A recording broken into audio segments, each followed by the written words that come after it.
여러분 지금 제가 어디 있는지 아세요? 방금 비행기에서 내렸는데 벌써부터 숨이 턱 막힙니다. 그동안 저희가 다녔던 곳과는 완전히 다른 세계에 떨어진 기분이에요. 오늘부터 저희는 한국 그것도 서울에 있습니다. 그리고 장담하는데 이 영상 끝까지 보시면 저희와 함께 최소 대여섯 번은 문화 충격을 겪으실 겁니다. 그런데 문제가 하나 있어요. 저 지금 반팔에 반바지 차림입니다. 방금까지 40도짜리 라오스에 있었거든요. 그런데 여긴 20도. 청바지 한 벌 없이 아시아를 몇 달째 돌아다니던 저희가 오늘 밤 당장 재킷부터 사야 할 처지에 놓였습니다. 그런데 진짜 반전은 지금부터예요. 공항에서 나오자마자 마주친 첫 번째 문화 충격, 바로 횡단보도였습니다. 그동안 다녔던 동남아시아 국가들은 신호 따위 무시하고 그냥 눈치껏 달려서 건너는 게 국룰이었거든요. 매번 치킨 게임하듯 차 사이를 요리조리 피해 다니던 저희인데 여기 서울은 완전히 다릅니다. 사람들이 얌전히 신호를 기다립니다. 너무 낯설어서 오히려 저희가 어색할 정도였어요. 이게 바로 몇 달간의 여행 습관이 무너지는 순간이었습니다. 그리고 이동하면서 문득 이런 생각이 들었습니다. 지금 저희가 서 있는 이 자리 북한과 차로 1시간 거리라는 거 아세요? 세계에서 가장 무장된 국경 중 하나가 이렇게 가까이 있다는 사실이 묘하게 소름 돋았습니다. 반대편 승강장에서 사람들이 걸어오는 모습을 보면서도 공항이라 그런지 왠지 더 특별하게 느껴졌어요.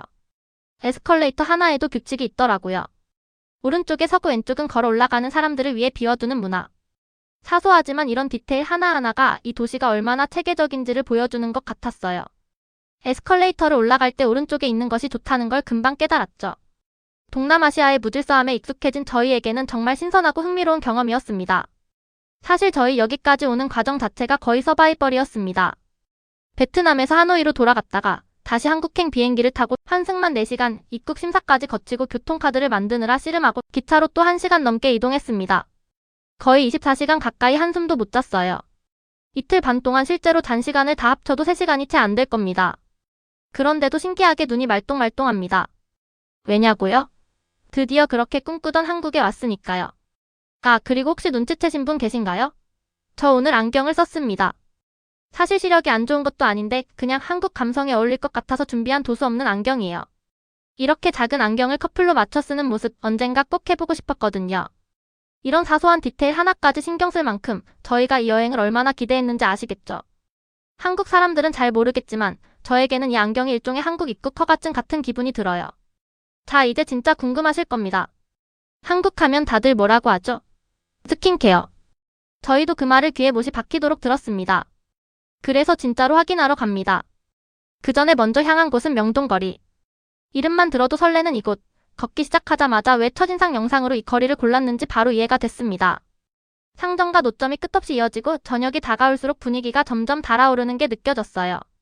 조명, 냄새, 사람들의 활기까지 5시가 채 되기도 전인데 벌써부터 상인들이 분주하게 장사 준비를 하고 있었습니다. 여기서 커피 한 잔이 그렇게 간절했는데 상인들이 아직 준비 중이라 잠깐 기다려야 했습니다. 아무래도 본격적인 저녁 장사는 조금 더 있어야 시작되는 것 같았어요. 그 틈에 발견한 게 있었으니 바로 스킨케어 매장.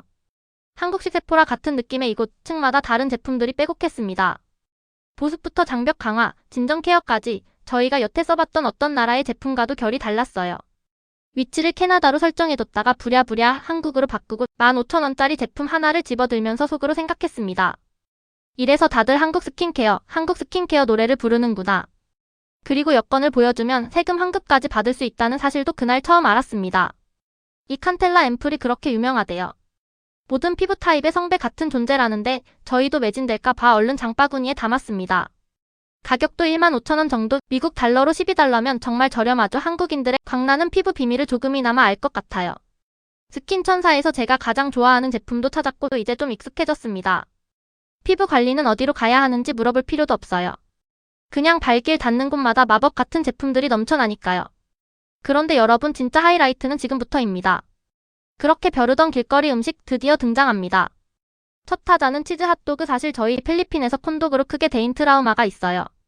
그래서 반신반의하며 주문했는데 지글지글 튀겨지는 소리부터가 심상치 않았습니다.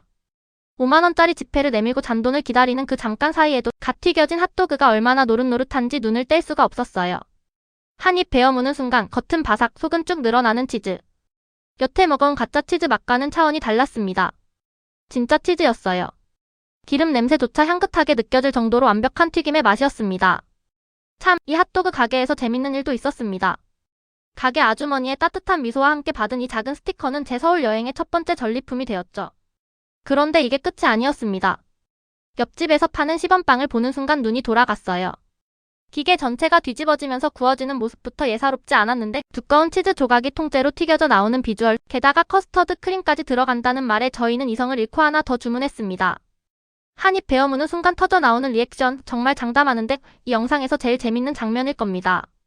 겉은 바삭하고 반죽은 살짝 달콤하면서 짭짤하고 그 안에서 계속 흘러나오는 치즈까지, 마지막 한 입까지 놓치기 아까워서 젓가락 대신 손으로 끝까지 붙잡고 먹었습니다.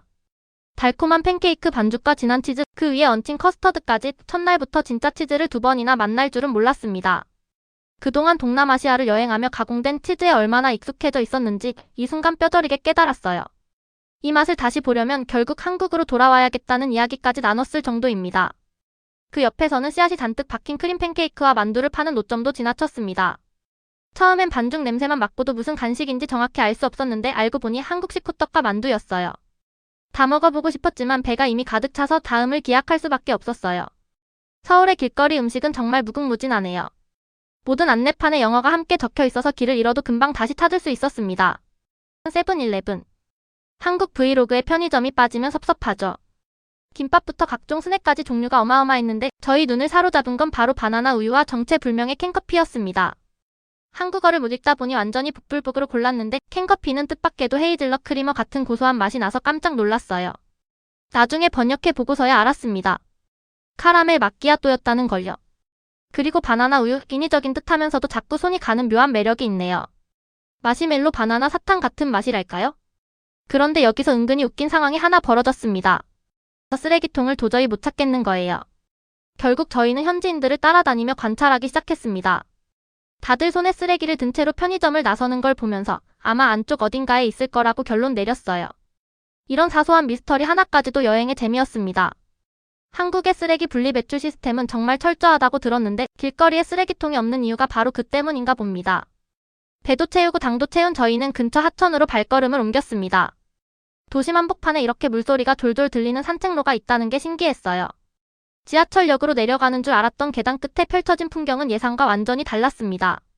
작은 폭포와 징검다리 그리고 유유 헤엄치는 오리들까지. 시끄러운 도시 한가운데서 이런 여유를 만날 줄은 몰랐습니다. 캐나다에 있을 때 자주 찾던 폭포와 계곡이 문득 떠올랐는데 이곳만의 분위기는 또 완전히 달랐어요. 돌다리를 하나씩 건너보고 싶다는 마음이 들 정도로 정성 들여 꾸며놓은 산책로였습니다. 걷다 보니 자연스럽게 눈에 들어온 건 조깅하는 사람들이었어요. 신기하게도 다들 속도가 제각각입니다. 여유롭게 산책하듯 걷는 사람, 갑자기 버스를 놓칠 듯 전력 질주하는 사람까지. 지하철을 타려는 사람들은 정말 전속력으로 뛰어가더라고요. 어차피 다음 차가 또 오는데 왜 저렇게 뛰는 걸까? 저희끼리 한참 웃으며 이야기했습니다. 그 와중에 문득 태극기 이야기가 떠올랐습니다. 파란색과 빨간색은 우주의 균형과 조화를, 흰색은 순수함을 상징한다고 하죠. 국가 동물은 호랑이, 힘과 용기와 행운을 상징한다고 합니다. 그리고 국가 과일은 우리에게 낯선 한국배. 이렇게 하나씩 알아가는 과정처럼 느껴졌습니다. 그러다 정말 신기한 걸 발견했어요. 사람이 직접 페달을 밟아서 움직이는 작은 탈 것이 도로 위를 유유히 지나가는 겁니다.